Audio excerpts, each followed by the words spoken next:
Bueno, buenas tardes nuevamente. Voy a hacer un pequeño repaso gracias a todos ustedes de Positiva. Vamos a usar precisamente las mismas diapositivas para recordarles que lo que hacemos es un acompañamiento. Acompañar es aquel que comparte el pan, compañero es aquel que comparte el pan. Y lo que hacemos en la terapéutica es acompañar a alguien que está carente de nutrición en este momento emocional, aunque también podemos darle comida porque muchas personas dejan de alimentar su cuerpo.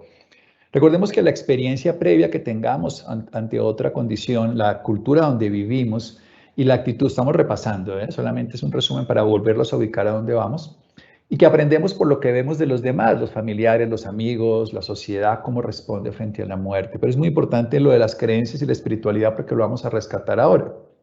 Las pérdidas son de 8 tipos que se les voy a volver a recordar. La manera en que sucede hace que las muertes abruptas tipo COVID o tipo asesinato, homicidio, accidente, tengan una elaboración más intensa durante un corto periodo de tiempo. Sin embargo, y esto es importante a nivel ya estadístico significativo de investigaciones, tienen el mismo tiempo de resolución. O sea, es mucho más impactante, pero al final la persona termina adaptándose. Lo que pasa es que uno se está adaptando antes cuando cree que alguien va a morir por una enfermedad terminal, grave, compleja o una edad. Pero después la adaptación es igual, sea la forma que se muere. Porque, por ejemplo, uno ve a un niño que fallece y le da lo mismo a la madre desde el punto de vista de tiempo, la resolución del duelo, aunque sea más impactante cuando la muerte es abrupta. Pero pueden estar una madre 10, 8, 12 años si no tiene un tratamiento adecuado, un acompañamiento, que es la palabra que insisto usamos. Nosotros lo único que rescatamos es la capacidad de adaptación de la persona, por eso es que estoy poniéndolo ahí en apoyo recibido. Lo que hace un terapeuta es lo que vamos a ver ahorita, es retirar ciertas cosas esenciales de creencias que son incapacitantes y fortalecer unas esenciales. Digo esenciales porque la persona les ha dado el valor de esencial, no porque lo sean, pero sí rescatar unas que son esenciales para reencontrar un nuevo sentido de la vida. Hacer un duelo es saber que nada será igual, pero todo volverá a estar bien. Segunda cosa muy importante, hacer un duelo desde una perspectiva práctica. Nosotros lo que vamos a hacer es reencontrarnos con todas las pérdidas pasadas que no hemos elaborado y que las vamos a conjugar en este momento, que podemos, como los impuestos, no pagarlos y seguir debiendo, si lo viéramos en este sentido simbólico de la economía. Cuando tenemos una pérdida de tipo relacional, lo que estamos es perdiendo un sostén, algo que nos da a nosotros, lo que yo les decía, que las relaciones son de 4 niveles: una en que nos acompañamos, otra en que yo le puedo apoyar o ella me puede apoyar, él, lo que sea. La tercera es cuando nos sostenemos, que ahí es donde ya hay un dolor. Y la otra es cuando nos aferramos, que es cuando ya son patológicos. En lo ambiental es el lugar donde yo habito, el lugar donde estoy. No solamente es por una pérdida, por ejemplo, de que lo echen a uno del trabajo o que lo desplacen por un conflicto armado, como ocurre en Colombia, sino fundamentalmente también puede ser cosas tan sencillas como ahora en la pandemia, que estamos cambiando el espacio, porque el espacio está lleno de lo que nosotros consideramos un lugar de seguridad. Les decía que en la naturaleza animal los refugios, pues nosotros tenemos ese refugio en aspectos que generamos en nuestra vida. Habilidades y destrezas son creencias y capacidades que tenemos que desarrollar. Recordemos que esto que está en rojo, lo que está en azul es el tipo de pérdida. Perdemos una relación por muerte, separación y abandono. Perdemos el espacio donde estamos, el ambiente. Perdemos una habilidad por una enfermedad, por un accidente, por un trauma. Y perdemos una capacidad de sentir que lo logramos. ¿Qué tenemos que recuperar? Cambiar la creencia dominante de que no somos capaces, que si no lo hago de esta manera es imposible, que jamás podré volver a caminar, que jamás podré tal cosa. Esta semana tuve el gusto de un paciente que vi hace mes y medio con un COVID de estos crónicos que generó después de un COVID grave, de un nivel 3 y que fue muy, muy incapacitante. Y esta persona me hizo una reflexión muy bonita porque me decía, yo pensé que jamás iba a volver a poder ni hablar, ni caminar, ni sonreír, ni siquiera creer en la vida. Entonces, el manejo de las creencias y las capacidades cuando es por enfermedad es muy importante. Hay que trabajar, se puede volver a hacer, no siempre igual, porque hacer un duelo no es lo que les digo, hacer un duelo es saber que nada será igual. A veces sí en enfermedades uno puede volver a lo mismo hasta cierto punto, pero sobre todo saber que va a estar bien y es desarrollar lo que llamamos capacidad. Y en los niños, y sobre todo cuando tiene una separación de los padres o todo, la sensación del tiempo que va a tener es la sensación de que no tiene cómo manejar su futuro. Esto ocurre permanentemente en las separaciones padres cuando un niño, hoy estaba hablando con una niña que se le va a sus papás y se separan y entonces, ¿dónde estoy? ¿Cuál es mi casa? Protección, nadie me va a cuidar. Por eso es tan importante en el duelo de los niños que uno les garantice que va a seguir siendo cuidado. Yo esto decía la vez pasada, que se le puede escuchar las preguntas las veces que sea necesario y, por supuesto, que no fue el culpable de lo que ocurrió. Cuando perdemos objetos externos, estamos manejando los apegos. Al final de la vida, lo que tiene sentido es saber que amamos a las personas y usamos las cosas, pero generalmente hacemos lo contrario, usamos a las personas y amamos las cosas. Y lo que nos da sentido cuando perdemos es recuperar el valor de lo esencial y no quedarnos en el apego de lo material. Y en los tipos de pérdidas personales, yo lo veo aquí todos los días por el tipo de pacientes que veo, pierden, por ejemplo, el cabello por la quimioterapia, pierden un ojo, pierden alguna parte de su cuerpo. En el ratón Pérez es un buen regalo cuando un niño pierde una muelita, pues un dientecito, un colmillo, lo que sea, canino, incisivo, para decirlo en el lenguaje cotidiano, y a él le recupera su bienestar una monedita que le dejan el ratón Pérez debajo de la almohada. Pero esas pérdidas de identidad de uno mismo, o sea, de sí mismo, no son tan fáciles. Hay que recuperar la identidad aún sin el ojo, aún sin el seno, aún sin el riñón, aún sin lo que sea. Porque si uno no se dice, yo sigo, me vuelvo y me reconozco en ese señor que veo en el espejo. A mí me gusta mucho proyectarles a las personas la idea de que se vean al espejo y se reconozcan sin el pelo, sin ese órgano, sin esa condición. Los hábitos, pues el tema fundamental es cómo manejar el deseo. El deseo no se puede acabar. El deseo es cómo lo voy a usar. A veces la gente lo que hace es una sustitución y es muy interesante. Yo estoy acompañando ahorita a un grupo que precisamente hoy es el Día Mundial Sin Tabaco, de la Liga Colombiana de Lucha contra el Cáncer, y es como ir transformando el deseo. El deseo de fumar por un deseo de vivir, por un deseo de estar sano, por otros deseos. No es negar el deseo, porque es como cortarse la mano y quitárselo, sino es sentir el deseo, pero usarlo de manera diferente. Ese es el manejo de los duelos de hábito. Y los duelos ambiguos, que les decía yo, por ejemplo, del paciente con demencia, que ellos no saben qué les decimos, no saben qué hacemos por ellos, pero saben cómo los hacemos sentir. Y ahí es donde sabemos que está el Padre, aunque no esté, cuando lo podemos conectar desde el sentir. Recordemos que el duelo es una respuesta subjetiva. Es como sembrar una semilla donde al principio nos encontramos con una tierra mucho más difícil, mucho más árida, mucho más complicada, y al final lo que estamos haciendo es sembrar una semilla para tener un nuevo fruto. Esto funciona de una manera muy simple. Cuando yo coloco la semilla en la tierra, lo que voy a encontrar es que la semilla crece hacia abajo, nunca hacia arriba. Crece hacia la raíz, y la raíz es la que va a permitir que crezca hacia arriba. Entonces, para mí es muy claro que el duelo es sembrar una semilla, hacer un duelo, no la pérdida, sino el duelo que es la respuesta ante la pérdida, para que nos quede claro, porque a veces confundimos las dos palabras. La pérdida es la pérdida, lo que perdí, los 8 tipos de pérdida, cualquiera, sumadas, mezcladas, interconectadas, y el duelo es lo que yo hago de manera subjetiva, particular, con mis capacidades o incapacidades frente a la pérdida. Entonces, cuando yo hago el duelo, siembro la semilla. Y esa semilla va a crecer primero hacia abajo en la tierra, que en el mundo interior sería como hacia mis emociones, a mis incapacidades. Pero es ahí donde va a encontrar el sustento para sacar un tallito, para sacar unas ramas, unas hojas, unas flores y por final unos frutos, que es volver a dar y a florecer y a darle sentido a la existencia. Vayamos a lo puntual de esto del duelo. Cuando el duelo lo vemos de esa manera, entendemos lo oscilante que es. Es muy diferente una pérdida, que es un duelo, reparación ante una pérdida, que una depresión, que es una enfermedad, donde yo me siento mal todo el tiempo. Pase lo que pase, gano Egan Bernal, y me gusta el ciclismo y me da lo mismo. Pero en una persona en duelo puede emocionarse transitoriamente y sentirse bien y volverse a caer, porque es exactamente el mismo principio de la semilla. Crece hacia abajo, crece como la raíz, crece hacia el tallo, crece hacia la raíz, crece hacia el tallo, crece hacia la raíz, crece hacia el tallo.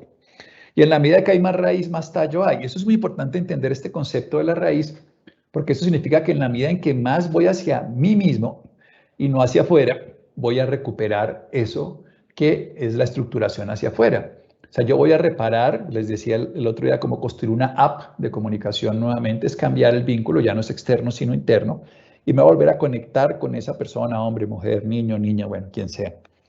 Les quiero recordar algo fundamental frente a esto del duelo que ahora vamos a empezar a hablar, que el tiempo que nosotros le dediquemos al duelo es lo que va a garantizar, pero nosotros no podemos decir que el tiempo lo cura todo, como quien dice, la semilla la dejo encima de aquí del computador y va a crecer, no tengo que sembrarla, tengo que permitir que crezca, tengo que ayudarla con abono, con agua. Pues bien, en el duelo es lo mismo. Y esa pérdida que nosotros no le ponemos atención, pues queda siempre como una carencia. Les decía la otra vez, y los quiero dejar como también punto de referencia, frente a una pérdida, o salimos incapacitados o salimos fortalecidos. Y eso es lo que quiero, que salgamos fortalecidos. Entonces, el duelo es una respuesta subjetiva a través de darse tiempo y permiso. ¿Cuánto tiempo? El tiempo que necesite para qué? Para darme el permiso de sentirme como me siento y de hacer las tareas, por un lado, y de hacer todo lo que les voy a contar a continuación. Hablábamos de las tareas, la primera y más importante, aceptar que se perdió en lo psicológico, en lo emocional y en la actitud y en lo que hacemos. Y segundo, expresar de forma auténtica los sentimientos, que ya los hemos nombrado, además de la tristeza, que es el sentimiento esencial de la pérdida. Está la rabia, está la culpa, está el temor, está el apego y el sentido de vida. Para volver a motivarnos, aprender a vivir sin el ser que he perdido, para volver, digamos, el ejemplo más sencillo es llenar esos espacios que esa persona ocupaba en mi vida de procesos internos, antes de ir a buscar que un clavo saca otro clavo, en el caso de una pérdida afectiva, y para volver a recuperar o motivarme por el interés y tener interés por la vida de los vivos. Recordemos entonces, temor, culpa, rabia, odio, apego y sentido de vida son las situaciones, emociones, estados transitorios que tenemos. Y ahora sí, vayamos a empatar con lo de hoy. Lo primero, entonces, retirar la culpa. Hay una frase muy del cotidiano que dice que arrepentirse no es llorar, sino cambiar. Y a mí me gusta muchísimo que lo tengamos en cuenta.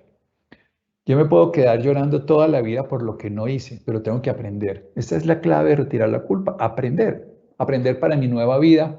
A mí me gusta usar mucho lo que ocurre en la aeronavegación. Cuando se cae un avión, hay un duelo, hay un dolor, o sea, hay una reparación, hay una pérdida, un dolor infinito, económico, emocional, todo lo que quiera.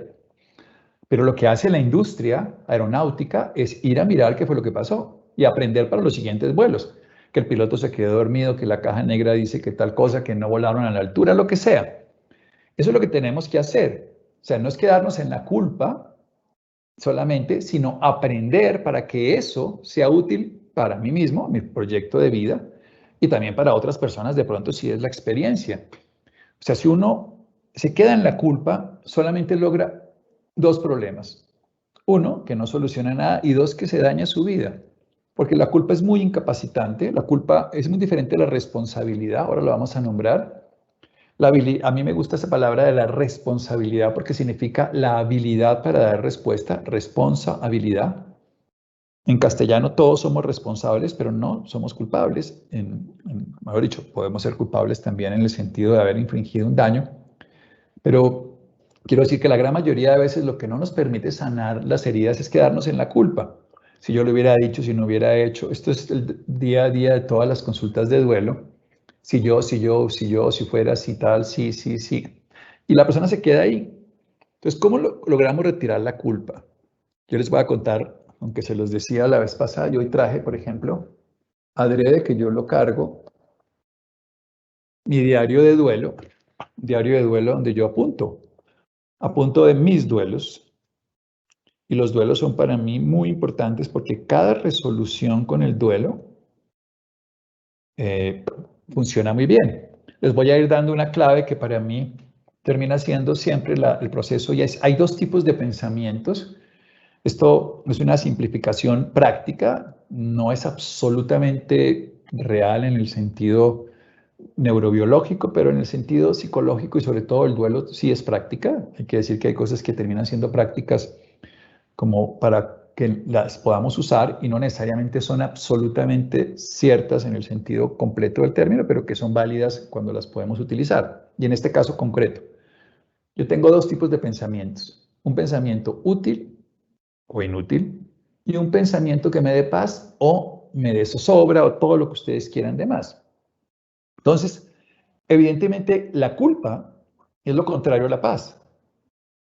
Igual que ahora vamos a hablar del miedo. O sea, cuando yo tengo las áreas cerebrales que me hacen sentir culpa, me incapacitan para transformar lo que estoy viviendo. En cambio, las partes cerebrales que me dan paz la hacen desde la responsabilidad, cada área del cerebro. Esto es muy bonito, pero no es el motivo de irnos por las ramas, sino por lo concreto. Si yo tengo rabia, activo unas áreas de mi cerebro. Si tengo culpa, si tengo miedo, si tengo tristeza, si estoy meditando, si estoy orando, esto ya todo se ha podido cuantificar, incluso la actividad se ha podido cualificar, se ha podido observar con una resonancia magnética funcional. Entonces uno ya sabe dónde están ciertos comportamientos basados en actividades internas. Esto es como la ingeniería. Yo conecto aquí este celular y si toco ciertas teclas produzco un resultado, entro a una página, entro a la página diapositiva, entro a Teams para ver esto, en fin, así funciona.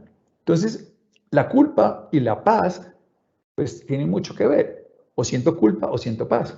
Entonces, mientras los pensamientos no me den paz, pues sigo estando probablemente en otras condiciones, pero probablemente más en culpa. O sea, la culpa me incapacita para tener paz. ¿Y cómo hago para salir de la culpa? ¿Qué puedo aprender de esta experiencia? ¿Qué puedo cambiar para mi vida? Porque yo no me puedo quedar en el pasado que no es sino el refrito de mi memoria. Y esto es muy, muy importante. Aunque yo le resumo a ustedes la estrategia en el duelo, siempre es la misma. Son 3 frasecitas muy cortas, pero es la que uno se debe poner siempre como en evidencia. Y es pensar poco, sentir mucho, moverse más. Recuerden eso para el resto de su vida y háganlo cuando estén en duelo. Pensar poco, sentir mucho, moverse más. El pensamiento, que es simplemente el movimiento de la memoria, siempre se queda atascado en la culpa. Si hubiera, si hubiera, si hubiera, si hubiera, si hubiera. ¿Cómo lo resolvemos? Lo resolvemos porque este pensamiento no me lleva a ningún lado. Si yo hubiera, si yo hubiera. ¿Qué puedo hacer? El hubiera no me cambia nada. Eso ya pasó. La embarré. Sí ha sido un error. Pero la gran mayoría de personas que no cambian y no avanzan y no se transforman son los que se quedan allá atrás. Y se quedan regodeándose en el dolor, castigándose, buscando culpables. Hay una cosa que es muy, muy interesante. Siempre que yo busque un culpable de lo que pasa, ahora se los voy a poner en la siguiente explicación, pero lo voy avanzando, siempre voy avanzando y vuelvo allá. Siempre que yo siento un culpable de lo que pasa, terminaré sintiéndome culpable yo, buscando otro culpable para sacar esa sensación de culpa y volver a sentirme culpable yo. Y esto funciona así. La culpa fue del médico, la culpa fue de Dios, la culpa fue de mi esposa, la culpa es mía, la culpa es mía, no es de otro, y así. Es un juego, y es un juego muy, muy incapacitante. Y ustedes me dicen, ¿y si alguien mató a alguien, no es culpa de él? Bien, vamos a la primera parte de lo que es más importante. Lo que ocurrió, ocurrió, pero lo que yo hago con lo que ocurrió depende de mí. Y mientras yo siga pensando que lo que yo siento es por culpa de otro, no puedo cambiarlo. Por eso lo primero para retirar la culpa es asumir que lo que siento es mío, saber que si es un pensamiento que no me da paz, no me sirve y empezar a aprender de la experiencia para generar un movimiento adecuado. Entonces, o mi pensamiento es útil y lo puedo usar, pues ¿qué puedo aprender? Eso es útil. No porque ocurrió esto, que desgracia siempre a mí, yo soy el malo, no, pero es que la gente es muy mala, es que nadie, bueno, y eso es ustedes dirán, eso puede ser cierto. Al cerebro, y a mí me encanta la neurociencia, al cerebro le da lo mismo la verdad o la mentira. Al cerebro lo que le importa es que sea coherente de acuerdo a sus creencias. Entonces lo que hay que cambiar, pues es una manera en que abordamos este problema. Y lo abordamos es para poderle dar sentido de transformación. Retirar la culpa se vuelve fundamental, como lo que estoy diciendo. Ustedes se los acabo de decir en esa frase. Sentir mucho, pensar poco, sentir mucho, moverse más. Si yo me muevo, ¿qué ocurre? Aquí viene lo más importante. Si a mí me preguntan, ¿cuál es el tratamiento más importante para el insomnio de una persona en duelo? Yo siempre les digo, hacer ejercicio intenso, no más. ¿Por qué? Aquí viene lo interesante. Pensar poco. La culpa me hace pensar mucho. Porque no quiero sentirla. No quiero sentir la culpa. Quiero sentir es desde la perspectiva bienestar, pero la culpa no me da bienestar. La culpa es lo contrario de la paz y quiero sentir paz. Entonces busco culpar a otro. Pero ¿cómo lo hago? Desde el pensamiento, evadiéndome lo que siento. Y mi cuerpo, y aquí viene lo interesante, a ver si me hago entender, mi cuerpo recibe todas esas secreciones neuroendocrinas que tengo yo de supervivencia. Hay 2 formas de vivir la vida, modo bienestar y modo supervivencia. El modo supervivencia nos lo dieron para que durante un momento de amenaza de la vida nosotros tuviéramos todos los recursos biológicos para sobrevivir. O sea, tuviéramos la capacidad de saltar una tapia, de salir corriendo si nos perseguían en la selva, de dejar de comer incluso dejar de buscar la procreación. Por eso los animales en cautiverio no se reproducen hasta que sienten que están en un lugar de duelo, recuerden, de espacio que les da cuidado. Si no se sienten cuidados, no se reproducen. Inhibían nuestras funciones de socialización y todo solo por supervivencia. Eso tiene un sentido, pero es un sentido de muy alta intensidad, pero de muy corta duración. Muy alta intensidad, supervivencia, corta duración. Cuando yo estoy en un duelo y siento, escuchen esto, que soy el culpable o busco culpables, cualquiera de los dos lados, busco, siento, porque eso es un círculo que se va a mantener permanentemente, mi cerebro empieza a sentir que está amenazada su supervivencia, su vida, y se pone en modo supervivencia. Entonces, ¿qué hace? Libera infinidad de neurotransmisores a la sangre, noradrenalina, cortisol, bueno, muchas más cosas, que en últimas están hechos solo para luchar o huir.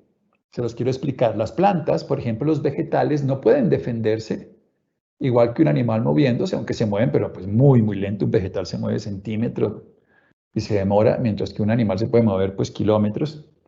Cuando nosotros sabemos que la biología del animal le permite moverse, sabe que esos tóxicos que tiene son para moverse. Los vegetales, por el contrario, ellos se envenenan para dos cosas. Uno, para envenenar al depredador, la gente que consideran depredador. Y dos, para atraer a depredadores para ese depredador. El ejemplo más característico es que si una horda de hormigas llega sobre un lugar vegetal, los vegetales secretan algún tipo de sustancia. Esto lo han investigado muy bien. Stefano Mancuso, por ejemplo, es un neurobiólogo que lo ha demostrado. Atraen a aves para que se coman a las hormigas. Así ellos se defienden. También alertan a otras partes del ecosistema donde están. Bien, esto es la naturaleza de un vegetal. El animal requiere es lucha o huida. Entonces, vamos al cuadro completo. Yo me siento culpable por lo que pasó y estoy buscando un culpable para no sentirme culpable. Entonces, no me quiero sentir culpable y me voy al pensamiento. Pensar poco, sentir mucho, moverse más. Resulta que no quiero sentir, entonces pienso mucho. El pensamiento es un movimiento de la memoria que es preocupante y es agotador. Gasto mucha energía. Sin embargo, mantengo un estado de alerta porque libero, para mantener ese estado, cortisol y noradrenalina. Entonces no duermo y estoy absolutamente fatigado y no duermo. Y no como, y sin embargo tengo energía. Obviamente lo que popularmente, y perdón el término, la lipotusa, que le ocurre a muchas mujeres después, también a un hombre, después de un despecho. Y ese es el mecanismo biológico. Están consumiéndose todas las reservas, primero las de grasa, bienvenido para muchas, y luego las de músculo, mala cosa para su supervivencia y para su calidad de vida. Entonces, todo lo que me llega de secreción de neurotransmisores de supervivencia es para que yo me mueva, pero no me muevo, porque estoy es dele a la cabeza y a la cabeza y por qué, y eso no es justo, y eso no debe haber pasado, y eso tuvo que haber sido distinto, y si yo hubiera, y si hubiera hecho, y si él no hizo, y si no, y dele, y dele. No quiero sentir, sino solo pensar. Y no me muevo. Entonces me empiezo a envenenar, hago hipertensiones reactivas, hago 5 veces más eventos cardiovasculares en las primeras 3 semanas. Bueno, hay muchas explicaciones, síndrome de Takotsubo, la neurofisiología de esto es bellísimo, pero en resumen, para que lo entendamos, es, yo me quedo en la culpa y no quiero pienso todo el tiempo, no la puedo cambiar. Entonces cambiemos el esquema, vayamos al cuerpo, movámonos. Cuando sientan culpa, muévanse. Empiecen a meterse la idea fundamental que cada día voy a hacer más ejercicio que ayer. Eso es todo. ¿Qué va a ocurrir? Todas las secreciones de alerta que están vertidas en la sangre, el músculo las usa y las transforma. Las transforma pues en interleuquina 6 regulada, en factor de crecimiento neurológico, en todo lo que ustedes quieran, que en castellano se llama antiinflamación, descanso y sobre todo capacidad de dormir. Entonces hay que cansarlos, pero cansarle el cuerpo. Entonces ustedes están en duelo y en lugar de quedarse sentados en una silla, dándose golpes de pecho y tratando de solucionar en el pasado lo que no pueden cambiar en el pasado, el ejercicio es siéntanlo. Sientan la culpa aunque no les gusta. Siéntanla sin ningún tipo de reparo, sin tratar de cambiarla y empiecen a usar. ¿Cómo? De dos formas. Una, ¿qué puedo aprender que tengo que cambiar? Arrepentirse no es llorar, es cambiar. Y empiezo a moverme, empiezo a hacer ejercicio. Empiezo a hacer ejercicio de dos tipos que son fundamentales. Uno de resistencia. Coja la bicicleta, muévanse, pónganse una caminadora si no pueden salir a la calle porque el coronavirus, por lo que sea ahora, A mí me gusta, por ejemplo, hacer cualquier tipo de... A mí me gusta hacer fuerza, que también sirve. Hay unos que cogen una bolsa y una pera de boxeo y le pegan, también sirve. Otros se ponen a bailar, que eso es lo que hacen en muchas tribus y en muchas otras culturas. Cuando sienten el duelo, lo que se ponen es a bailar, a bailar, a bailar, a bailar, a bailar, hasta que caen fundidos en la comunidad, agotados, y resuelven el duelo a veces en 72 horas, cuando los occidentales somos incapaces y nos burlamos de que hacen rituales de baile, de movimiento, y lo que están haciendo es impidiendo que eso se cronifique, porque no se queda la respuesta de supervivencia y pueda elaborarlo desde sentir auténticamente. Lo vemos como una locura sin sentido, ¿no? Es una fisiología bellísima.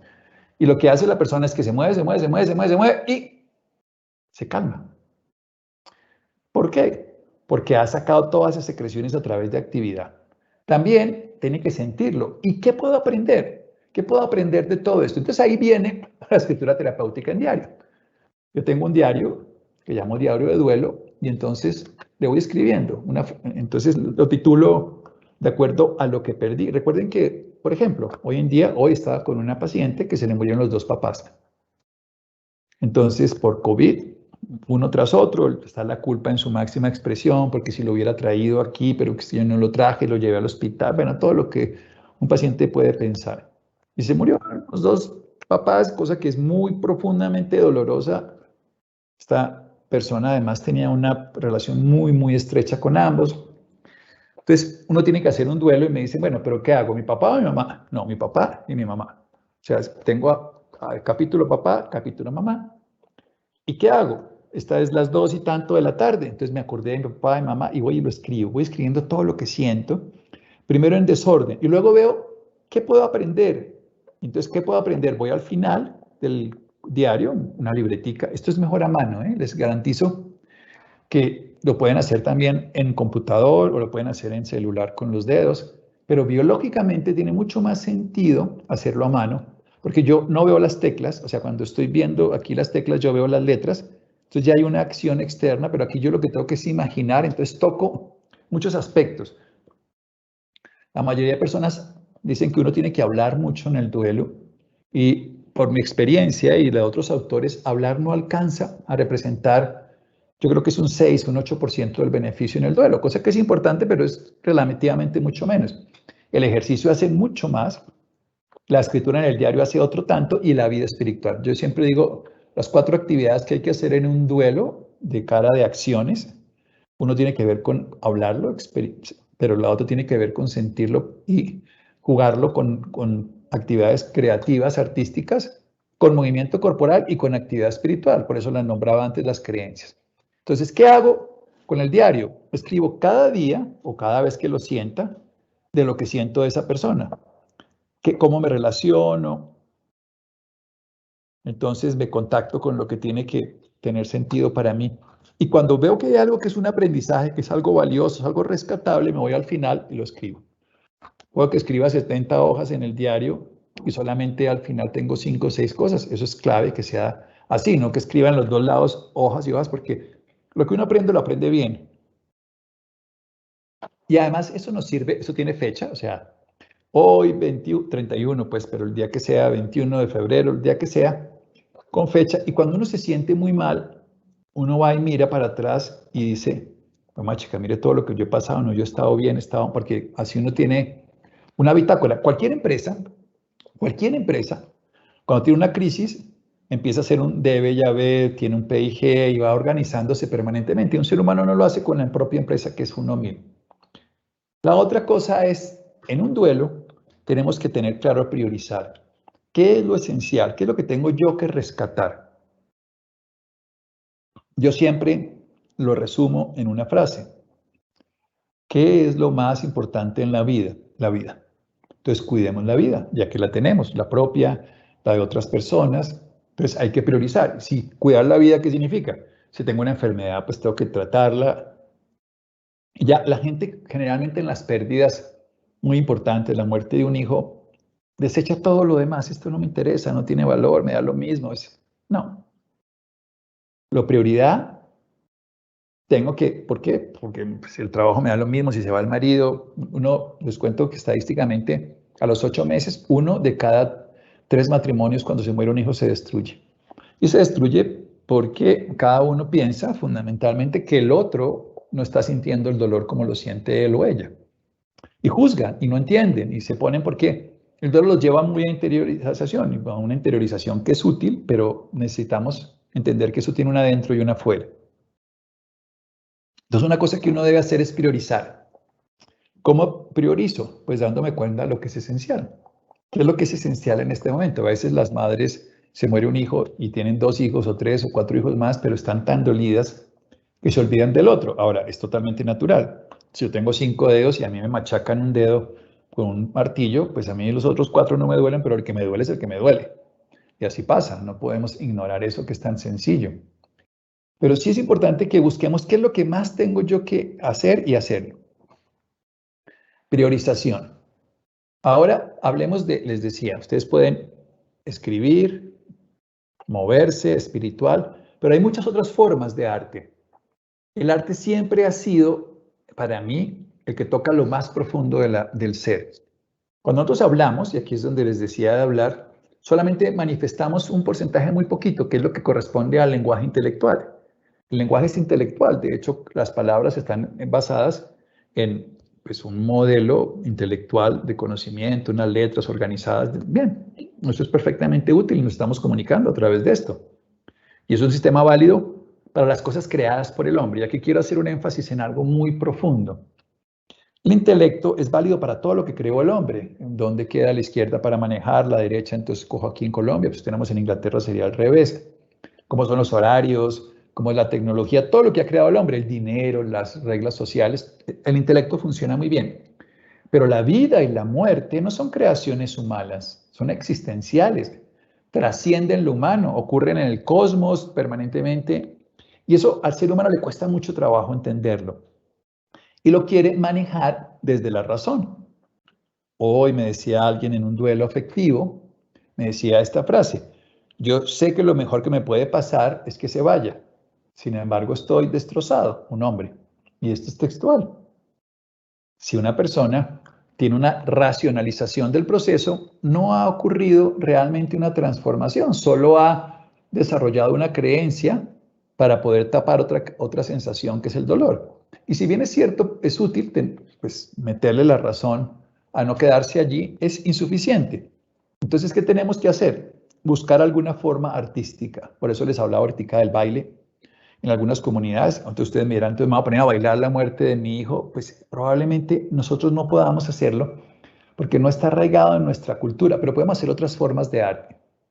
La pintura, la poesía, o todo lo que sea, ustedes lo ven, siempre honramos la memoria de una persona a través de una acción artística. Incluso yo siempre pongo que los rituales espirituales son rituales artísticos, son donde quemamos incienso, ponemos una vela, cantamos, luego quemamos algo en símbolo, sembramos. Bueno, yo les decía la vez pasada lo de sembrar semillas afuera.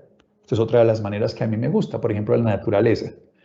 Yo tengo una casa en el campo y les decía que hay muchos de los árboles y de los sembrados tienen nombre. Este es tal, estos son amigos, personas, familiares, madres, padres que se han muerto. Y que uno los siembro y los saludo. Hola, hola, hola. Aquí está, hola Alejandra, hola Juanita. Y uno pasa, y eso me ha parecido a mí súper simple y súper restaurador hacerlo. Coger una semillita, eso es una forma de arte, sembrarla y cuidarla. Y uy, se le está cayendo las hojitas aquí a Margarita. Y le quita uno la regla. Aunque no le guste, no, pero es una opción.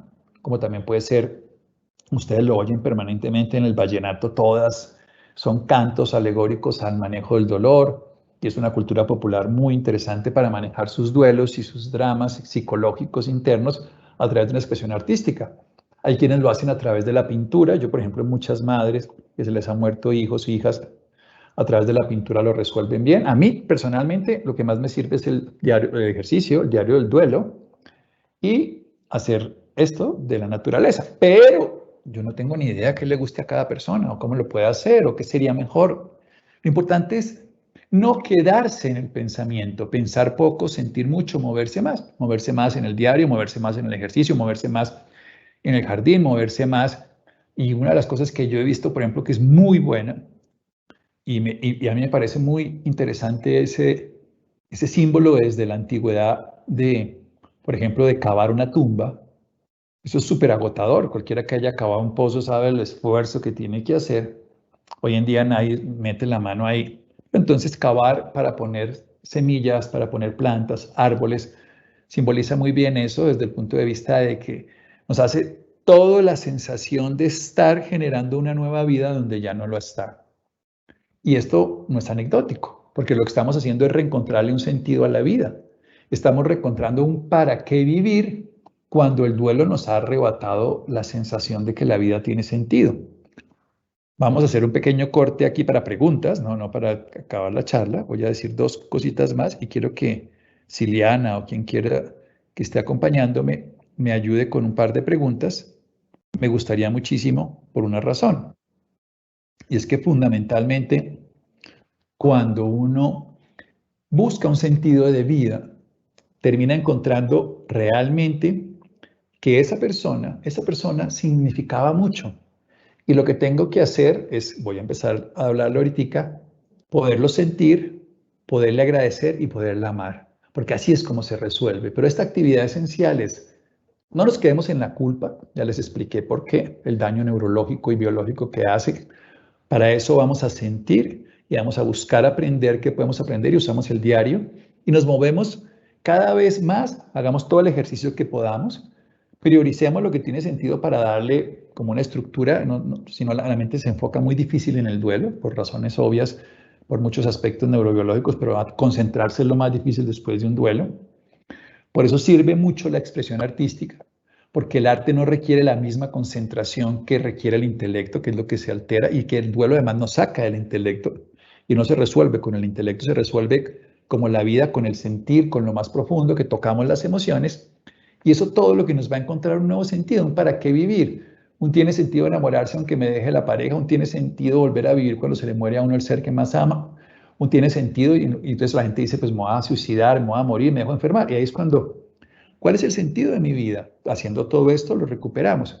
Y encuentra uno que una madre hace una fundación para personas que tienen la misma enfermedad de su hijo que no se pudo curar y hay cientos ahorita me acabo de acordar de la Fundación María José, por ejemplo, de una madre bellísima que su chiquita María José se muere de una leucemia y termina haciendo una fundación para cáncer infantil que es súper exitosa. Yo todos los años les doy conferencia a ellos y la apoyo siempre porque me parece una labor muy bella y ella sana su duelo haciendo eso, pero hay miles de ejemplos. Bien, Liana, no sé si hay preguntas.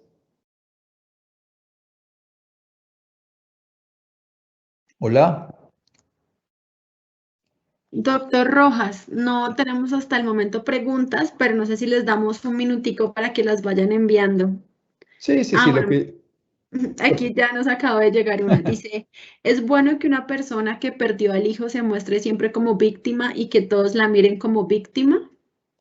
No es bueno para ninguna cosa porque cada vez que yo me victimizo por lo que me ocurre, voy a generar primero una vulnerabilidad extrema y voy a generar más patologías en mi cuerpo, porque en cierta forma voy a acercar problemas a mi vida innecesarios. No, nadie se tiene por qué victimizar. En realidad, además, porque existe muchos, miles de personas que han tenido pérdida de hijos. Y hay gran cantidad de fundaciones. Yo conozco en varias ciudades del país lazos, hay muchas fundaciones, pues digo aquí en Bogotá, pero muchas fundaciones por amor a ellos, vida por amor a ellos, y te puedo citar varias en cada ciudad, donde las personas que han perdido un hijo encuentran todo lo contrario, que pueden ayudar a otros a que no vivan el mismo sufrimiento. Entonces, sentirse víctima me parece que es la estrategia más inadecuada para esa misma persona, porque además de que está con el dolor de su hijo, va a hacerse daño así y probablemente a los del entorno. Ahí surge una pregunta que es muy simple de hacer. ¿Qué crees que tu hijo quería para ti? ¿Qué crees que tu hijo quisiera que estuvieras viviendo? Y viene el símil más simple. Tú sufres porque tu hijo no puede vivir y tú no estás pudiendo vivir. Tu hijo es parte tuya porque nació a través tuyo, se generó a través de tu vientre. O sea que la forma de que tu hijo de alguna manera viva es viviendo. Pero eso es un proceso que se ha de encontrar, no es solamente un discurso bonito y filosófico, y se hace a través de esto. Retirar la culpa, que puedo aprender, el movimiento físico. A mí lo que más me gusta es muévanse, muévanse, muévanse, muévanse. Y hacer obras, ahorita en agosto vamos a hacer, por ejemplo, una velatón para conseguir fondos para unas fundaciones de niños huérfanos, hecho de una madre creada porque se le murió su hijo. Entonces ella lo hace de madres o padres que no tienen hijos para hijos que no tienen padres. Entonces es poder usar eso, pero no es victimizarse, no sirve de nada, no sirve de nada. ¿Alguna otra pregunta? Yo escucho y feliz contesto. Sí, ahora ya tenemos bastantes preguntas. Uy, qué susto. Ya me Cuando abrió se, la bocota, ¿ve? Yo, cuando se siente paz porque la persona murió, ¿es sano? mira, esto es bien bonito, sí. Uno llega a sentir paz. Hay una frase que es muy, muy clara para esto y por eso las preguntas me gusta que ustedes me las hagan para que yo les pueda contestar cosas puntuales. Siempre que ustedes sientan zozobra es porque es por ustedes. Siempre que sientan paz es por él o por ella que se fue. Cuando uno logra sentir el bienestar de la vida es porque está sintiendo a ese que está en paz, a ese que está detrás del velo, a ese que está viviendo un mundo donde no tiene un yo que lo hace sufrir, porque lo que no hace sufrir es yo, a mí, ¿por qué a mí? Que es lo que voy a empezar a dilucidar ahora cómo hacerlo. Por eso hago este corte. Pero sentir paz cuando se siente al otro es lo natural. Y eso es lo que la gente encuentra, que en la medida que se permite sentir al otro, sintiéndose a sí mismo, donde esa persona lo ha marcado, porque somos un cúmulo de memoria, hemos compartido tanto con alguien, nos ha marcado tanto que está inmerso. Yo lo hablo siempre ahora en lenguaje de apps, es actualizar el app. Entonces, esa app que se actualiza del contacto con el otro me hace sentir paz. Eso es seguro que pasa. Muchísimas gracias, doctor. Ya nos escriben, usted habla de no sentir culpa, pero ¿cómo se logra eso? ¿Qué acciones puedo hacer para quitarme esa culpa? Es todo lo que he dicho y más, si quieres. A mí me gusta todo lo que sea simbólico. La culpa, primero la culpa es una creación cultural. Si tú vas a un pueblo como el Tíbet, en la palabra culpa ni siquiera existe, ni siquiera está en el lenguaje. Ellos todo lo transforman en responsabilidad. Es qué hago con lo que siento y cómo me vuelvo un mejor ser a través de lo que me pasó. No es quedarse llorando, o sea, me equivoqué, listo, lo siento, lo veo, me muevo en el físico y en transformarlo y genero todas las condiciones para que eso sea útil, porque uno tiene que volver, acuérdese que hay pensamientos de paz o de zozobra o pensamientos útiles e inútiles. Entonces, he de buscar pensamientos útiles de qué hago con esto que siento y pensamientos y sensaciones que me generen paz a través de hacerlos, de volver, porque generalmente los pensamientos o me sirven o no me sirven para lo que yo estoy haciendo. Si en este momento a mí se me mete el partido de fútbol de la Selección Colombia, que cuando se va a jugar la Copa América, donde todas esas cosas, este momento es inútil. No me sirve de nada para lo que yo estoy hablando. Entonces debo enfocarme en esto. Y los pensamientos y los sentimientos de paz es cuando yo uso todas estas estrategias. Me muevo físicamente muchísimo. Hago ejercicio. Cavo pozos, por ejemplo, a mí se me parece, a mí personalmente, Santiago, pegarle a la tierra en el sentido de sembrar, y uno ve, por ejemplo, que la gente, los campesinos elaboran los duelos muy fácil. Yo siempre he pensado, bueno, es que ellos están arando la tierra, porque yo lo quiero decir de una manera muy simbólica, pero es biológico. Nosotros somos la tierra, nos damos a dar cuenta cuando nos muramos. En la medida que yo me conecto con la tierra, las cosas que más sirven el duelo, cualquier persona lo sabe, es irse a la naturaleza, hacer ejercicio, a moverse. Yo lo hago es con las siembras, pero cada uno lo hará como quiera hacerlo. Entonces, con la culpa, haz algo, pero no te quedes pensando que no debió haber pasado, porque eso no es hacer nada, eso es quedarse en la víctima, en la angustia, en la incapacidad. Haz algo, siente lo que sientes, aprende de lo que puedes cambiar y dedícate a cambiarlo. Y mientras lo haces, muévete, haz ejercicio y expresa lo que sientes, no solo con palabras, quejas, reclamos, lamentos, sino con acciones sobre la naturaleza y haciendo arte, para que encuentres un nuevo sentido de vida que te haga sentir un ser humano útil. Útil o paz, ahí van de la mano, inútil y zozobra van de la mano. Siguiendo con este tema de la culpa, nos preguntan que si la culpa solo es a causa de un duelo. Ah, no, no, no. No, la culpa es por sentir que nos hemos equivocado. Lo que pasa es que en el duelo, por ejemplo, un duelo de suicidio, esta es la norma, un duelo de suicidio, los sobrevivientes de suicidio, que son las personas que quedan los deudos, cuando la persona se muere, van a tener culpa y rabia permanentemente. Culpa por lo que pasó y rabia con el otro porque lo hizo y porque no lo hizo, tal. Todo eso es lo mismo. Y el esquema es este. Yo utilizo también esencias de flores. Hay una flor que se llama el pino, que ayuda muchísimo. El pine, el pino, pino silvestre, que es una ayuda muy profunda para ayudar a sanar esa culpa. Pero en la práctica siempre va en esta dirección. Es encontrar un nuevo sentido de la vida donde yo aprenda de una experiencia que me genera la mente por una creencia. Entonces hay culturas que no le dan valor de esta manera y hay culturas como la nuestra que sí. Aquí siempre culpamos. De hecho, en la filosofía práctica de nuestra religión judeocristiana está por mi culpa, por mi culpa, por mi gran culpa.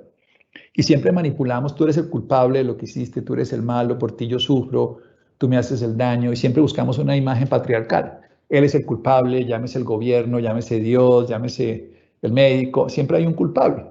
Y ya les dije hace un ratito, y se lo repito siempre, cada vez que yo busque un culpable terminaré sintiéndome culpable. Pero no solamente porque perdí, puede ser en cualquier relación de la vida, porque ese es un modelo social además totalmente antinatural. La naturaleza no busca culpa, busca soluciones. Yo siempre he creído que cuando uno quiere, en el duelo uno ve los pacientes, que hay dos tipos de pacientes. Y eso para mí siempre los he podido ver desde el principio de una manera muy sencilla. O el que quiere consuelo y alivio, que ese es el evasor. Quiero algo que me quite este dolor y este sufrimiento. Quiero que se me acabe este drama, entonces me voy a conseguir otra mujer rápido para que se me quite el dolor. Voy a tomar o beber o anestesiarme del dolor. Ese es el que quiere consuelo. Y el otro, el que quiere aprender y transformar su vida por la experiencia. Esos dos son muy diferentes y uno lo que debe buscar es ese segundo.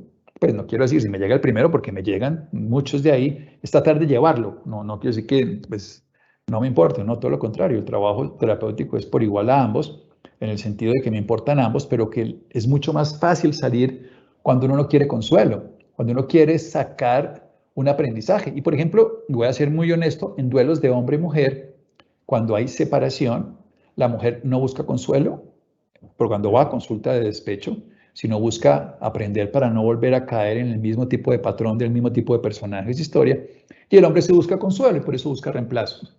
Esto es generalidades, por favor, no me lo tomen como absoluto.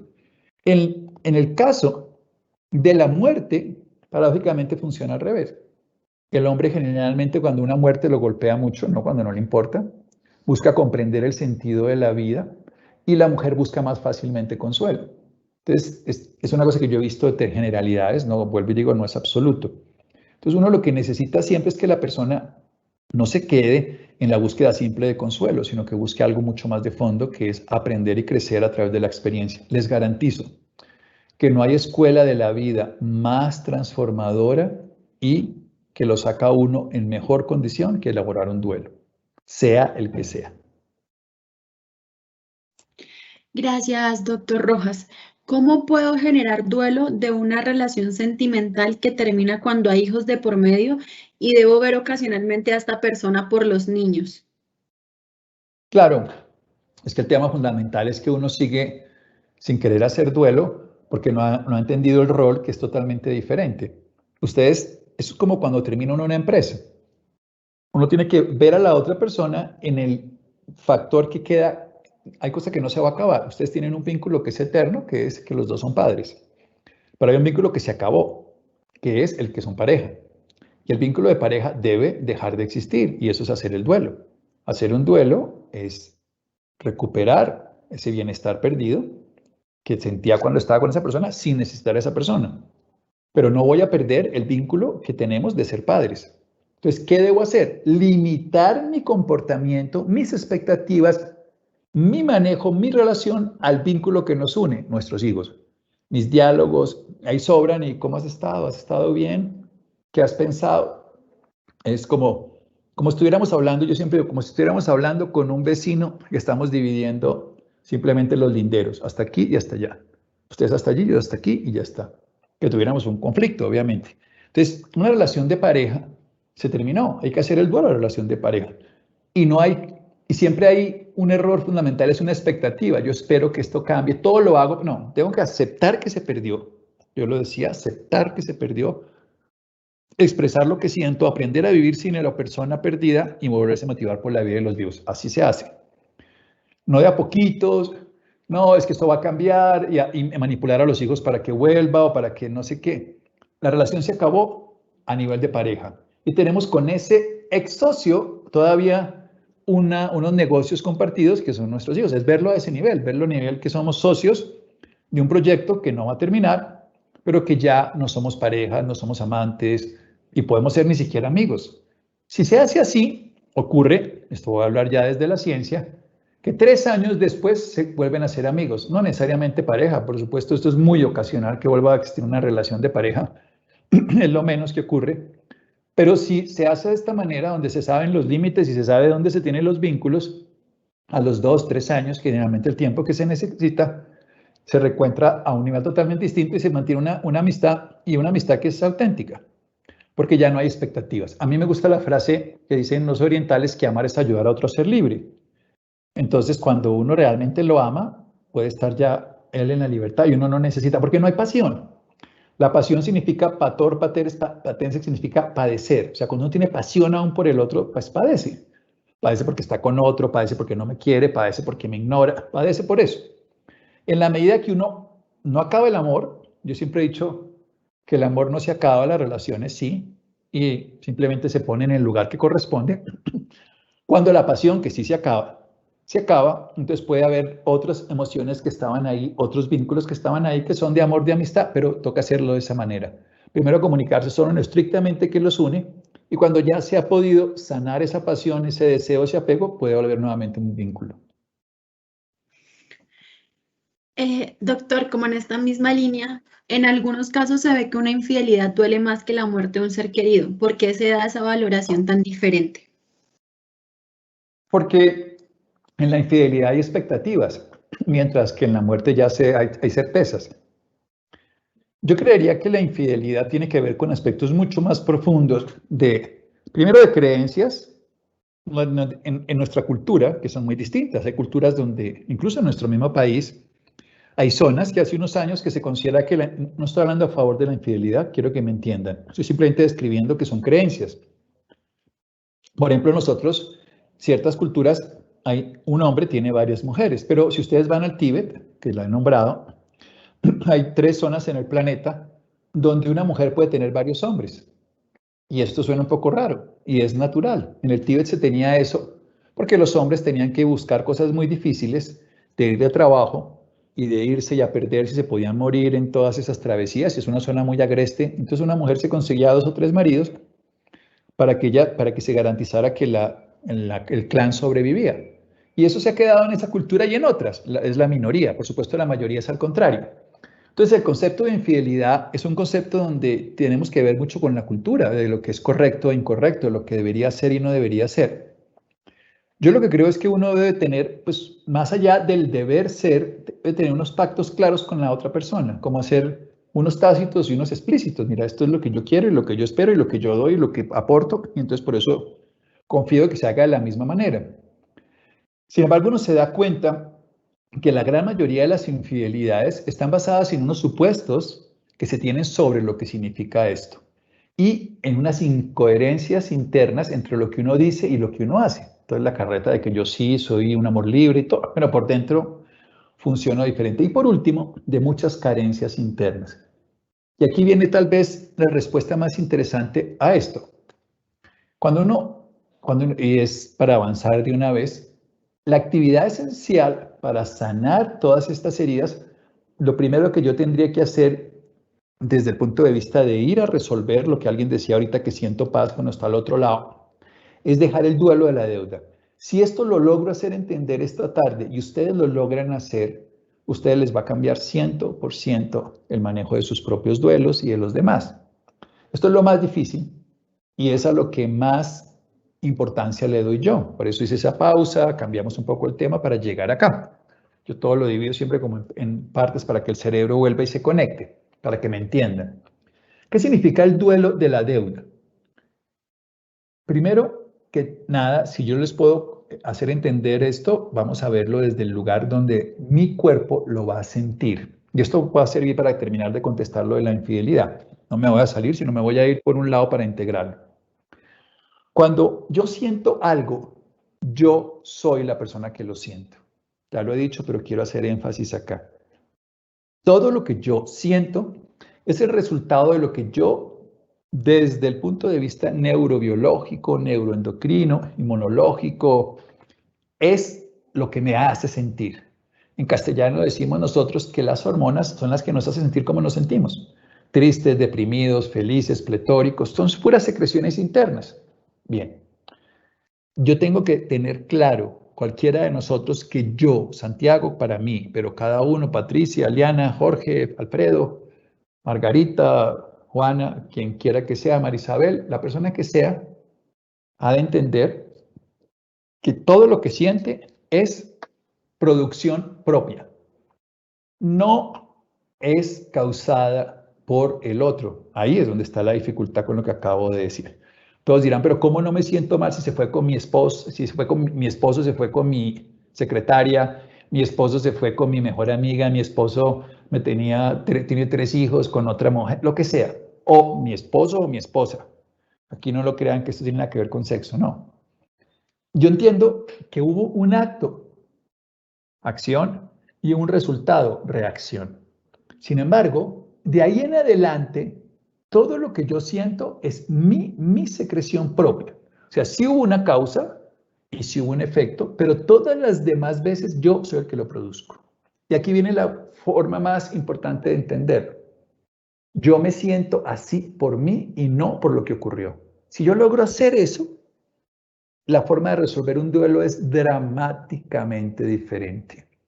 Porque yo sigo pensando que, y se llama el duelo de la deuda, que lo que yo siento es porque lo que él hizo. Y entonces ustedes dirán, pero claro, si es que se fue con la otra. Bien, eso fue lo que yo sentí en su primer momento, pero lo que yo siento ahora depende de mí.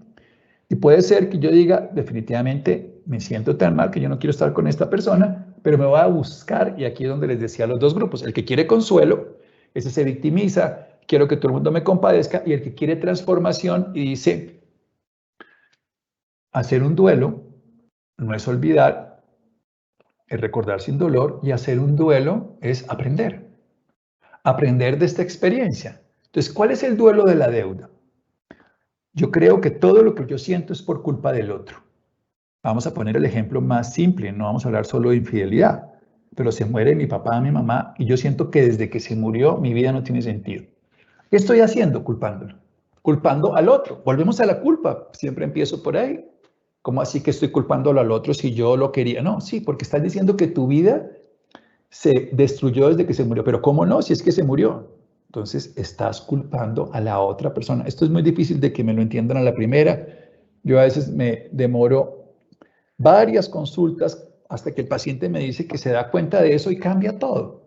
Ojalá ustedes lo hagan de una mejor manera. No me molesta que no lo entiendan, como digo, lo hago todos los días y me conozco este proceso de la dificultad porque a mí también me costó mucha dificultad con varias muertes y tusas y cosas. Entender que yo, como un humano, soy el que genero todas las secreciones de lo que siento. Si yo lo hago, voy a quitar el link del poder. Si yo me siento mal porque se murió mi mamá, y yo sigo diciendo, es que desde que se murió mi mamá es que yo estoy mal, aunque ustedes no lo vean así, aunque les parezca sin sentido, están culpando a la mamá de su dolor y están generando una mezcla de culpa con ella, culpa de ustedes, y ahí se quedan en eso que hablamos hace un rato y que no pude terminar de explicar para poder terminar de explicarlo acá, en este contexto. Y ustedes dirán, pero claro que me siento mal por mi mamá, pero si es que ella se murió, pero si es que usted no entiende. Si es que mataron a mi hijo, ¿cómo no voy a sentirme mal? Y si es que la culpa es de ese asesino, todo lo que quieran que ocurrió afuera ocurrió, es cierto, y no puedo negarlo. Y pueden buscar todos los culpables, pero esto no sana el duelo. ¿Quieren decir entonces que yo diga que deje así? No, yo he acompañado cantidades de papás y mamá a los procesos judiciales, a los procesos legales, eso es perfectamente válido. Si alguien es responsable desde el punto de vista legal, judicial, que asuma la responsabilidad. Pero adentro de mí, el que soy responsable de lo que siento soy yo. Y la forma de poder quitar el link de que yo genere una impotencia emocional y mental de transformar eso es asumiendo que lo que siento es mío. No es por lo que mi papá o mi mamá hace, o hizo, o el que se murió, pues me refiero, ni lo que el que la mató. Es obvio que hubo una acción que generó una reacción en mí. Pero aquí en adelante todo seguirá siendo mío. Nelson Mandela lo decía de una manera: si yo, cuando salga de la prisión, sigo odiando a mis captores, afuera seguiré estando preso. O sea, él está culpando, sería en ese símbolo, a los captores afuera de su desgracia. Entonces le sigue dando, y aquí es lo más importante, le sigue dando el poder a otros. Esto lo llamo yo la renuncia. Esto es un método budista de renunciar al derecho de seguirse uno justificando, manteniendo la idea de que la culpa es del otro, de lo que pasó es porque se fue. Y la gente no lo reconoce a la primera, a la segunda, a la décima, a veces no lo reconocen tampoco. De que todo lo que yo siento, lo siento por mí, no por el otro. O sea, yo siento la carencia es mía. Y todos son mis... Y lo proyecto en el otro. Mientras yo lo siga proyectando en el otro, no puedo cambiarlo en mí. Es como si yo les paso a ustedes mi celular y trato de llamar a alguien desde mi celular. No puedo porque ustedes lo tienen. Siempre los culpo. ¿Cómo voy a llamar a alguien si no te llamé porque me cogieron el celular? Yo te quería avisar, pero es que no tenía celular. Disculpa conocida por muchos. Ahora, en la práctica, yo vuelvo a retomar el control cuando dejo el duelo de la deuda. El duelo de la deuda es, estoy en un duelo, pero siento que afuera, así se llama el duelo de la deuda, es ese ser humano, ese persona X, el que me hizo la infidelidad, el que todas esas palabras. Por eso lo primero en el lenguaje del duelo de la deuda es ocurrió. Vamos a poner el ejemplo de la infidelidad, porque ya se preguntó. Él me fue infiel. Entonces, él fue infiel. Después puedo cambiarlo. Con él hizo tal cosa, ya lo pongo allá. No, me hizo a mí. Y a tercero, que es para mí más importante, y lo que termina siendo es, y lo que yo siento es esto, ¿y qué voy a hacer con lo que siento? Entonces, ahí es donde puedo hacer todo lo que siento. Si yo no asumo que lo que siento es mío, 100%, modularlo, transformarlo, cambiarlo, es muy difícil. Si siento que lo que yo siento es 20% mío, lo que puedo cambiar es 20%. Ustedes dirán, pero es que hay un culpable. Sí, en un momento. De ahí en adelante, todo lo que yo siento es mío. Mientras yo lo siga refiriendo a esa otra persona, mientras yo siga diciendo en mi mente, es que es él o ella la que me hace sufrir, y ustedes dirán, pero yo amo a mi hijo, pero mi vida se destruyó. Veámoslo en contexto sin pensar en mi hijo. Si yo estaba bien y era feliz, y mi hijo se va y soy infeliz, o sea que la causa de mi infelicidad es mi hijo, la muerte de mi hijo, el no estar mi hijo. Estoy manteniendo la sensación de que la vida me debe por la muerte de mi hijo y me victimizo y me mantengo lo que nos contaban de una persona aquí y me quedo en un duelo de la deuda eterno. Yo he visto personas, soy honesto, 30, 40 años después de una muerte de un hijo que me llegan a consulta con este duelo activo. Mi vida es una desgracia, nunca volví a vivir bien, todo lo que me ocurre es por culpa de esto. Yo le digo, bueno, pues estamos en un duelo de la deuda, vamos a ver cómo nos vamos hacia el interior y tomamos las riendas de ese dolor. ¿Cómo las tomamos? Con una sola cosa, asumiendo que todo lo que yo siento, lo siento yo.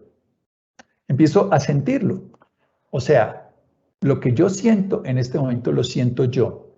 No lo siento porque mi esposa, porque mi hermano, porque mi amigo, porque mi enemigo, por lo que dijeron, por lo que no dijeron. Y no empiezo ni a justificarme que nada, solamente lo siento. Esto es absolutamente transformador y rápidamente cambia la experiencia de vida. Ustedes me piden una estrategia directa, yo se las contesto directa. ¿Quieren cambiar lo que están sintiendo? Sientan lo que estoy sintiendo. Cuando uno funciona desde yo siento lo que estoy sintiendo y lo asumo que lo que estoy sintiendo yo soy el que lo produzco, yo soy el que lo siento, lo puedo cambiar. Mientras lo que yo sienta y piense, que lo que yo siento y pienso viene causado, generado por otro, no puedo hacer absolutamente nada. Porque siempre mi desgracia es por el país, por el presidente, por el gobierno, por los militares, por los vándalos. Siempre, esto lo oigo todos los días en estos días, pero es igual para decir por mi ex, por el que se murió. Sigue siendo el mismo problema.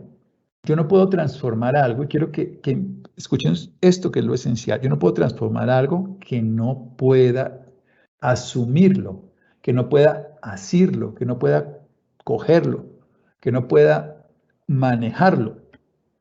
Porque mientras tanto estoy maniatado. Yo estoy mal por mi papá, estoy mal por mi mamá, estoy mal por mi hermano. Eso es lo que se queda uno en busco consuelo. En cambio, nosotros yo busco solución porque voy a asumir salir a pesar de esto. Les quiero contar, voy a abrir un poco el abanico de opciones de esto que estoy diciendo. He trabajado por años con personas víctimas de todo estilo. Por ejemplo, voy a meterme en un capítulo muy doloroso. Víctimas de violencia sexual. Entonces, mujeres que han sido víctimas de violencia sexual, por ejemplo, del conflicto armado. Trabajamos el duelo de la deuda. ¿Eso quiere decir que es culpable la mujer de que el tipo la haya violado? Jamás, jamás, jamás. El directo agente perpetrador es un personaje ruin, vulgar, lo que sea que ustedes quieran decir, que hizo esto. Y le generó un daño, a veces biológico por trauma, psicológico y social, y a veces hasta económico también, en todo el sentido de la palabra. Entonces, yo arranco desde ahí. Lo que sentimos, aquí en adelante, ¿qué vamos a hacer? El agresor, la justicia debe actuar, en eso estoy 100% de acuerdo. Hay una justicia que debe operar frente a ese crimen, frente a esa acción punitiva, todo lo que quiera. Pero este cuerpo de esta persona que lo está sufriendo, ¿qué puede hacer para sanar la herida? Destruir el resto de su vida por un agente externo, seguirle dándole valor al victimario, como el que es infiel, seguirle dando valor para que siga destruyendo mi vida, aún él por fuera, no. O no poder vivir porque mi hijo se fue aún estando yo vivo y mi hijo, mi padre, mi hermano muerto. No, me voy a mí mismo. Me voy a sentir lo que siento y usar lo que siento para transformarme. Porque la naturaleza me da las emociones para poderlo transformar. Y son tres cosas las que me da la naturaleza para poderlo transformar. La primera es la tristeza. Esto que sé que es difícil de entender, pero esto es lo que me ha permitido acompañar a cientos de personas en masacres, en duelos, y cuando logran seguir este camino, transforman su vida. Los que se quedan en el duelo de la deuda, los que se quedan con que toda mi vida está sufriendo por eso que me hizo ese personaje, se quedan ahí y se quedan limitados. Una pérdida nos lleva a seguir incapacitados o, desde la otra perspectiva, muy diferente, a salir fortalecidos. Estoy diciendo, estoy minimizando el daño, subvalorando al agresor o al victimario, para nada. No quiero que alguien lo piense así, porque siempre estoy del lado de las víctimas y lo he estado, mi historia de muchos años lo puede corroborar, porque sé que la víctima se termina destruyendo a sí misma o a sí mismo porque le sigue dando poder a alguien que no está, de que le siga manejando la vida aunque ya no exista. El padre que se murió, el marido que se fue con la otra, me sigo manejando, me despierto dándole el valor a esa persona. Había un personaje de las tiras cómicas, aunque suene raro, que me hizo entender esto muy fácilmente. Y él decía, Olaf fue el amargado, es una tira cómica y nada de ciencia ni de psicología, pero en una de esas viñetas leí algo que me marcó profundamente frente a esto hace muchos años. Él dice, los amigos van y vienen, sin embargo los enemigos son más especiales e importantes, porque son personas que siempre están dispuestas a hacernos daño y yo siempre estoy dispuesto a hacerle daño. Y ahí me la paso todo el tiempo y es lo que más me ha entrenado para la lucha. Es una tira cómica. Pero en realidad eso es lo que hacemos. Nosotros le damos el valor a esa persona para que nos haga daño. Ya no lo hizo, claro que no lo hizo. Claro que nos pudo ofender, violar, agredir, subvalorar, insultar, golpear, lo que sea que es real. No quiero minimizar eso porque es real y hay que sanar una a una esas heridas. Hay que hacerle duelo a cada una de esas heridas. Hay que sanarlas simbólicamente, hay que curarlas físicamente, hay que operar a veces. Hay que tratar todas esas secuelas. Hay que restaurar el beneficio, si es económico, moral, todo lo que sea, es absolutamente indispensable. Por eso no escatimo ni palabras ni acciones. Pero, cuando ya estamos hablando del dolor y emocional, debo empezar a asumir que lo que siento es mío. ¿Y cómo lo empiezo a asumir? Abrazando la tristeza, sintiendo una y una vez más la tristeza sin intentar cambiarla. Yo sé que lo que les cuento a algunas personas les parece sin sentido porque yo no los puedo entender, porque yo no lo he sentido, porque a mí no me ha pasado. Todo eso lo entiendo, respeto porque es parte de su dolor. Pero quiero ser muy honesto, el camino de sanar una herida donde hay una muerte, donde hay una separación, donde hay una violación, donde hay una agresión, o donde hay, en este caso, una infidelidad que fue un parte de la pregunta, pero es todos los duelos, se logra cuando yo le quito el link al agresor, le quito el link al otro, le quito, o sea, la conexión. ¿Y cómo se la quito? Cuando me voy a sentir lo que siento. ¿Qué hago cuando lo siento? Yo lo llamo abrazar la tristeza. Y es, me siento triste y lo siento. Me permito llorar, con lágrimas se lavan las ventanas del corazón. Siento lo que siento. No lo quiero cambiar. Ustedes dirán, yo no quiero estar triste. Ahí está un error. La tristeza no es un sentimiento malo. La tristeza es un sentimiento basado en una emoción de la tristeza que me hace ver mi vacío. Me hace ver lo que esa persona o ese bienestar perdido significaba en mi vida. Entonces, voy ahí sí a abrazar mi tristeza, a llorar, vuelvo a lo mismo que les decía en la página anterior, hacer ejercicio, pero sentir lo que siento. Un duelo se resuelve cuando sentimos mucho, pensamos poco, nos movemos más. Sentir mucho, pensar poco, moverse más, pensar poco, sentir mucho, moverse más, como ustedes lo quieran poner en orden es igual, moverse mucho, sentir mucho o más y pensar poco. El orden me preocupa poco en el sentido de que cualquiera funciona, pero es muy importante que yo pueda sentir lo que siento.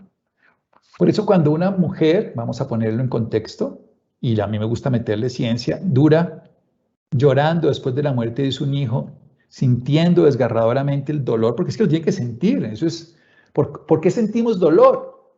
Porque es que nosotros no nos damos cuenta que nos hemos construido de infinidad de experiencias. Unas son biológicas, alimento, pero otras son psicológicas y nos marcan secreciones en el cuerpo.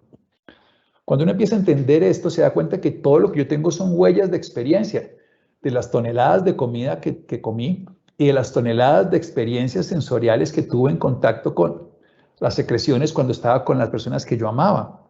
Cuando eso se altera, la destrucción, el dolor es igual. Les quiero contar que desde el año 2013, cosa que a mí me pareció una de las cosas más importantes para poder validar todas estas cosas, hace 8 años cuando se descubre que las vías neurobiológicas del dolor emocional y físico son iguales. Entonces hay dolor y es un dolor espantoso y es un dolor absolutamente infinito y es un dolor que es real. Eso que llamamos el corazón roto, aunque no haya un hueso, la corteza singular anterior en el cerebro produce lo mismo. Me duele infinitamente lo que siento, no en la cabeza, sino en alguna parte que ni sé dónde es. ¿Y qué hace la tristeza? La tristeza va a que yo vaya a mi interior y pueda ver y pueda llegar a lo que les decía, poder encontrarme nuevamente con lo que esa persona me llevaba allí. Pero como yo no la quiero sentir, sino que quiero pensar que no la debo sentir, y ahí es donde me enfermo. Entonces ahí las investigaciones demuestran que hay 5 veces más eventos cardiovasculares en personas que no experimentan la tristeza, que se niegan a sentir, que los que no.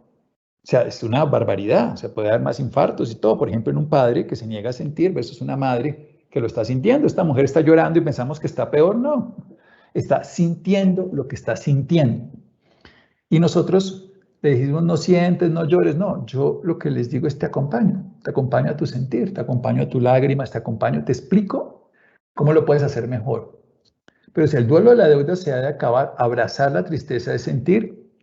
Hay estas cositas que son los pañuelos faciales que ojalá tuviéramos en todos los consultorios, los terapeutas, o tuviéramos a mano siempre, para que la persona pueda llorar y pueda sentirse acompañado. Insisto que todo se resume en acompañar. Acá que comparte el pan, yo le voy a dar ese alimento.